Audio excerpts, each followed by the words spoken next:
Now we'll come to the next question, which is how did Alex build his expertise during the establishment phase? Means how was he able to build his expertise? See, it could be like Alex must have immersed himself in all the aspects of startup management, right?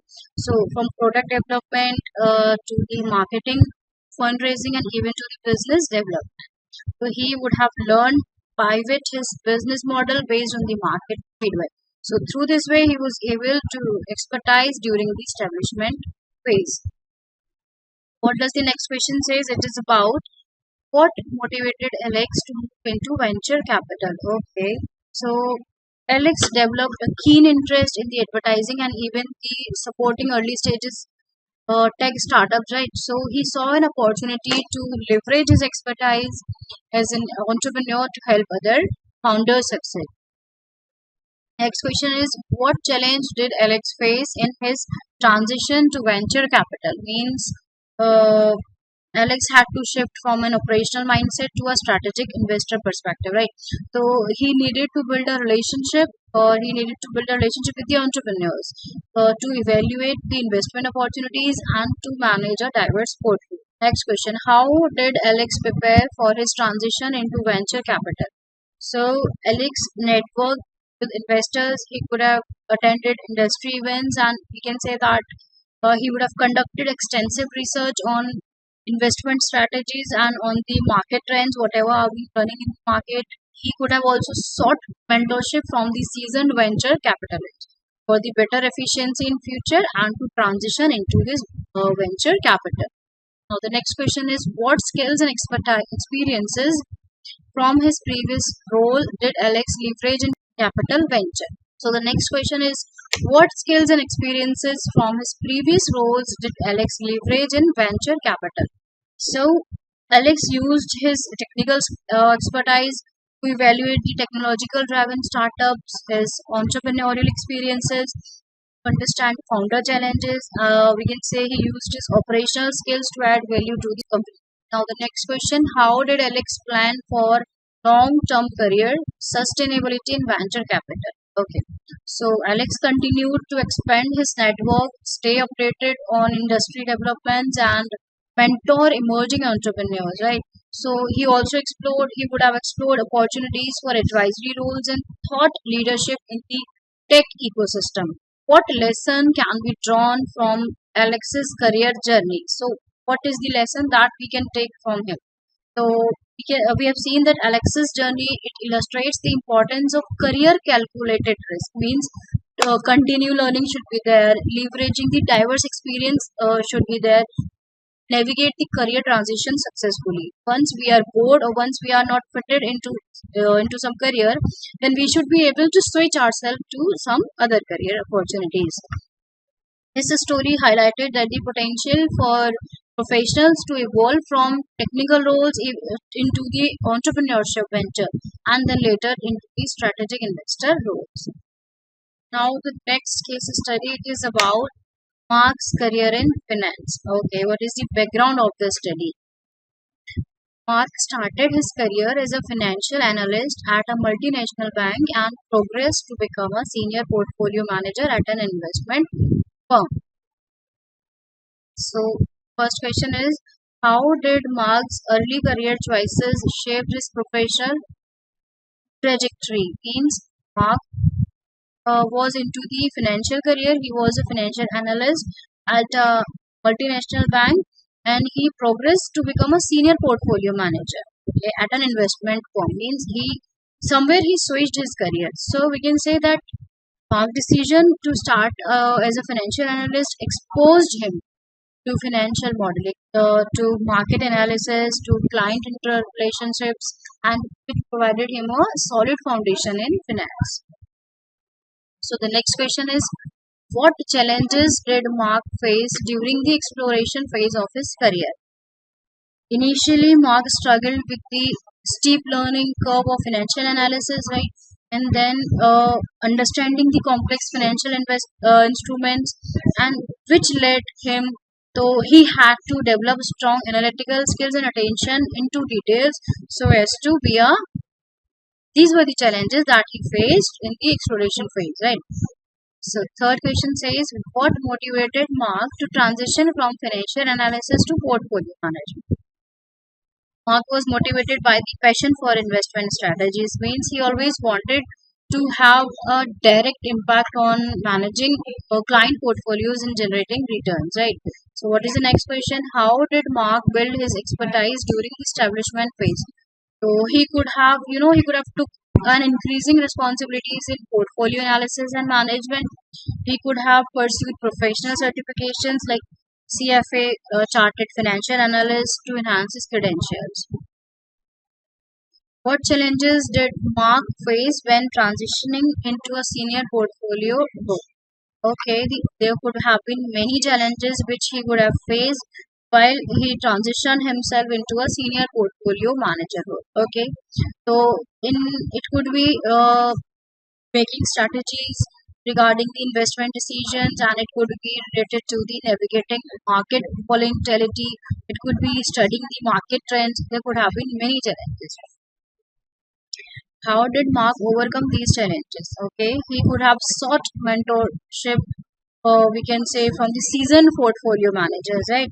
So he could have conducted through the market research. He would have conducted the market research, which could have helped him to overcome these challenges, and he could have developed, we can say, a disciplined investment approach. So he would have diversified portfolios to mitigate risk. Next question. Why did Mark decide to explore a transition into private wealth? So Mark could have seen an opportunity to leverage his experiences in financial analysis and portfolio management to venture his private equity and investment, which could have led him into higher returns and new challenges. Next question: how did Mark prepare his for his transition? How was he able to transform? How did the transition took place? So Mark would have networked extensively with the private industry people, right? So he could have enhanced his knowledge. He could have enhanced on leverage buyouts and even on the venture capital. And he could have participated. He would have participated in the industry conferences, workshops, in seminars, which could have helped him in his transformation. What were Marx's considerations as he approached retirement age? Okay, such a person when he's retiring, so what could have been the approach? Okay, uh, he would have focused on the succession planning within his firm, right? So, which could have mentored junior portfolio managers. Could work after he is retired. He could have contributed and towards the strategic decisions on investment strategies and even on the client relationships. So the last question is, how did Mark plan for his long-term career sustainability? What could have he done for the long-term career sustainability? Mark would have continued to stay updated with the financial regulations, right? On the market trends, and we can say on the emerging technologies in the finance, right? Which would have helped him for his long career sustainability. Means he also could have explored opportunities for advisory roles, or we can say for the post retirements. He could have managed some roles which he can pursue after his retirement and can work on his life and can manage his daily life. Now we come to the next topic, which is career development. Career development, we can say it is a lifelong process encompassing various stages and activities aimed at managing one's learning, work, transitions to achieve personal and professional goals. It begins with self assessment, where individuals introspect to understand their needs, their interests, their strengths, and values. Career exploration follows, involving research and exposure to different career paths to make informed choices. See, setting SMART goal is very crucial in establishing clear objectives so that the skill development and career advancement can take easily be placed. Means continuous uh, continuous learning, and we can say the networking plays a very vital role in acquiring new competencies, and we can say for expanding the professional collections, right? So So career advancement, basically it entails seeking the opportunities for growth and for the leadership roles, we can say, for supported by the adaptability and resilience in navigating the challenges. Mean balancing work as well as personal life through effective time management, and self care promotes overall well being and sustained career satisfaction. So ultimately, we can say that career development empowers individuals to proactively manage their careers, to adapt to the changes, whatever is required, the current or at that situation, and to achieve the meaningful success aligned with their aspirations and the will. Now, the advantages. First advantage is personal growth and self awareness, which means that career development activities such as self assessment, um, goal setting, encourages individuals to reflect on their skills, their interests, their values, and the career aspirations. Right. So this complete process it fosters personal growth by enhancing the self awareness, understanding one's strengths, what are the employees' weaknesses, and any areas for improvement. So it could always help individuals gain clarity on their career directions and could align their professional goals with the personal values, and which will lead for a more fulfilling career path. Now we'll come to the second advantage, which is increased job satisfaction and fulfillment, which means that when individuals engage in career development, right? So they are more likely to find satisfaction and fulfillment in their work, which means that by actively pursuing the opportunities which aligns with their skills and interests, they can find meaning in their professional endeavors, which will be alignment between the personal aspirations and job roles, and will enhance the job satisfaction, and it will boost their morale, and it will obviously contribute towards their overall well-being.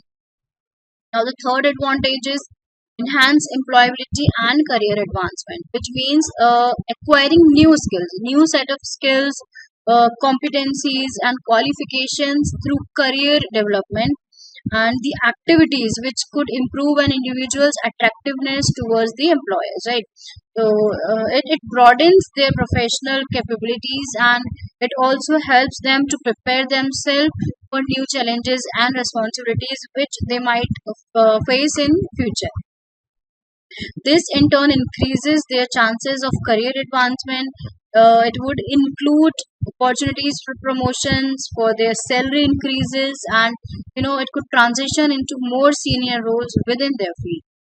Now the fourth advantage is adaptability to industry changes and technological advancement. Now, career development will always encourage individuals to stay current with the industry trend, right?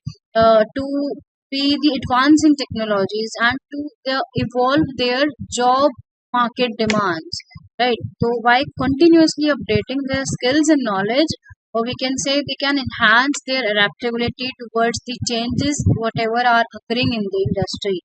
This will proactively help them not only to ensure the job security but will also position them as a valuable asset who are capable of navigating and contributing their best efficiencies towards the organizational growth and hence the industry transformations. The next advantage is work life balance, which means that while pursuing the career developments, individuals are encouraged to prioritize their work life balance, right? So, this involves setting boundaries and managing the time effectively, managing the personal well being alongside with their professional growth. So, by fostering a healthy balance between work commitments and between the work life, individuals can sustain long term career satisfactions and their overall happiness. So the next advantage is challenges and considerations. Okay. Despite the benefits, career development comes with challenges also, right? So it requires a significant time, it requires significant efforts, and we can say it requires sometimes financial investment also, particularly when pursuing advanced educations or training, right?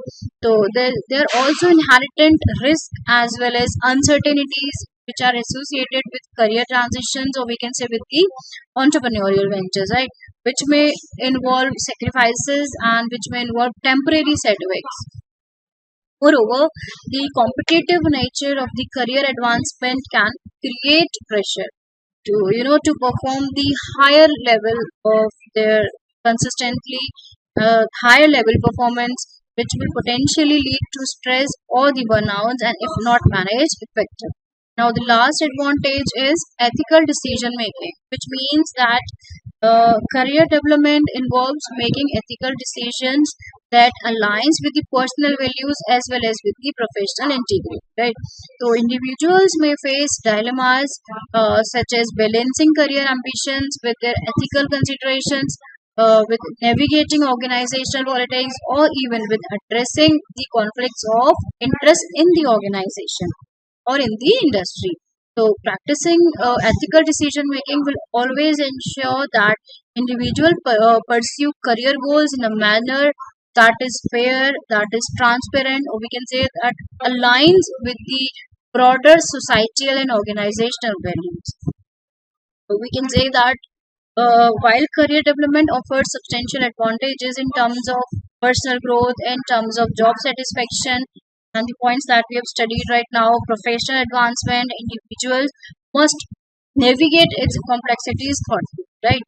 So, by leveraging the opportunities for growth, for managing the challenges effectively, and for making the ethical decisions, individuals can create a career path that is both successful and fulfilling for them. Now, the next topic is disadvantages of career development. Okay. The first is personal growth and self awareness, which means that engaging in self assessment and introspection for personal growth, it can be emotionally challenging, right? So, it may involve confronting the weaknesses or the areas in whatever the person needs improvement, which could lead to the feelings of insecurity or even the frustrations if progress is not up to the mark or if the progress is slow. So, moreover, there could be some individuals who may struggle with self doubt or difficulty in accurately assessing their own capabilities, right? So, the second disadvantage is increased job satisfaction and fulfillment, which means that while career development aims to to enhance the job satisfaction, the pursuit of professional goals, it might not always align with the personal values or the long term aspirations, which means that there could be a mismatch which could lead to the dissatisfaction despite achieving the career milestones, right? So additionally, it could also foster on career advancement, but it may neglect other aspects of life potentially which are very important for living a normal life or for the overall well-being of a particular employee. Now, the next disadvantage is enhance employability and career advancement, which means that pursuing career advancement through skills or development and qualifications, it may incur significant cost, right? It may include tuition fees for education, it may include certification courses, certification expenses, it may include investment in professional development programs, right? So the financial burden could strain personal finances of any individual, or it might require individual to take some debt, especially if immediate returns on investments are not guaranteed. Now, next point is adaptability to industry changes and technology, which means that continuous adaptation to industry changes and technological advancement can be demanding, right? So, it might require ongoing learning and skills update, which may consume time, which may incur huge cost and skill updates, right? So, which may consume a lot of time and efforts that individuals may struggle to balance with their work responsibilities, with their work commitments, with their personal commitments, right? So, failure to keep up with the rapid changes, it could always be a risk of professional obsolete or reduction in marketability. Now, the next disadvantage is work life balance, which means that despite efforts to prioritize work life balance, intense focus on career development may be inadvertent. Now, the next point is work life balance.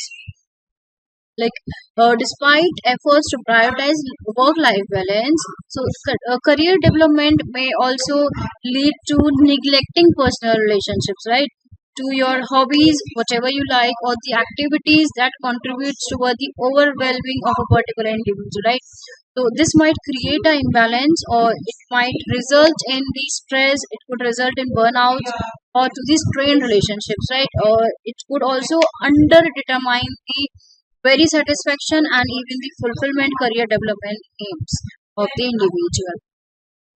Now, the next disadvantage is challenges and considerations, which means that the challenges associated with the career development, such as time constraint, it could be financial investment, it could be the inherent risk of career transitions, right? So these may deter individuals from pursuing their growth opportunities, right? The fear of failure, which could be there in anyone, means the fear of failure or uncertainties about the outcomes, whatever you have performed, and resistance to change. It might create a hurdle in the progress and may limit the potential career advancement of the individuals. Now, the last disadvantage is ethical decision making, which means that navigating the ethical dilemmas in career development, it requires careful considerations of completing the interest and the potential consequences, right? So individuals may face pressure to compromise their values or the integrity in pursuit of their goals, of their career goals, and especially in competitive and we can say unambiguous and professional environment, right? So ethical lapses can damage the reputation, or it can undermine the trust, the impacting long-term career prospects of the individuals. So by studying all the disadvantages, we can say that it allows the individuals to approach to the career development with awareness and the proactive strategies to mitigate the risk which might occur, or while maximizing the opportunities for personal and the professional growth. So balancing is very important, means balancing aspirations with the realistic expectations and maintaining a holistic perspective on career and life goals are the keys to navigate these challenges effectively. Now we'll come to the case studies, right? So the first case study is career development in healthcare. Okay, what is the case study? It is about Sarah. She is a registered nurse with 10 years of experience in a hospital setting. She is interested in transitioning from clinical practice to a nursing leadership role. Understood the case study? So, what are the questions related to this? The questions are: what are Sarah's career aspirations? How does she plan to achieve them? Okay, so she has 10 years of experience and now she wants to transition herself from clinical practice to a nursing relationship. Okay, we can say that Sarah's long-term goal is to become a nurse manager with next 3 years or with whatever experience, 10 years experience she has. So she has a plan to pursue a master's in nursing administration degree or a part-time while gaining leadership experiences through mentoring the joining nurses and leading the quality improvement projects. Next question: how does Sarah balance continuing education with her current clinical responsibility? Means how will she create a balance between with her studies and with her job role? So Sarah would have to schedule her online courses and her study sessions during her off days hours, or we can say off duty hours, right? So she would have to collaborate with her supervisors to adjust her shifts or and workloads to accommodate her educational pursuits without compromising her patient care, which is also very important. So the next question is: what strategies has Sarah implemented to develop her leadership skills and visibility within the hospital? Means so she could have actively participated in hospital committees such as nursing leaderships, whatever programs are there of the nurses, or where she could have contributed to her ideas, her creative ideas for the process improvements, for advocating nurse staff development, right? She could have also seek mentorship from her senior nurses managers to redefine her role so that she could perform better whenever she is placed in that role. Next question: how does Sarah navigate ethical dilemmas such as balancing patients' care responsibilities with managerial duties? So, Sarah could have maintained patient centered care as her top priority, means which is her first priority to take care of the patients. So, while delegating the clinical responsibilities to competent with her team members. So, she would have to adhere to the ethical standards and the consult with healthcare ethics, and she will have to follow the standards whichever whatever are laid down by the hospital. Now the last question says, what are the some challenges Sarah faces in transitioning to a nursing leadership role, and how does she plan to address them?